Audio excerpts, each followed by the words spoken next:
Hello guys, welcome back to the channel. Today I'm going to tell you how to save Instagram draft reels to gallery.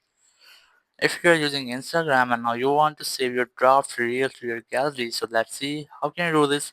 There's a simple method. You just have to select or open your Instagram app, and here go for your profile in the right bottom corner, select it, and here go for reels section. And here you will easily get your draft reels video. Just tap on it and then select it again.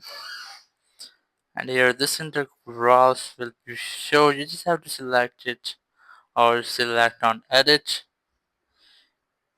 In edit section, you just have to go back and here just scroll this to right and you will get the download option.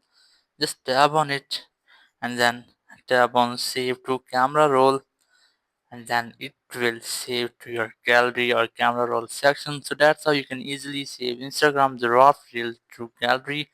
Thank you very much for watching the video. Until next video, bye bye.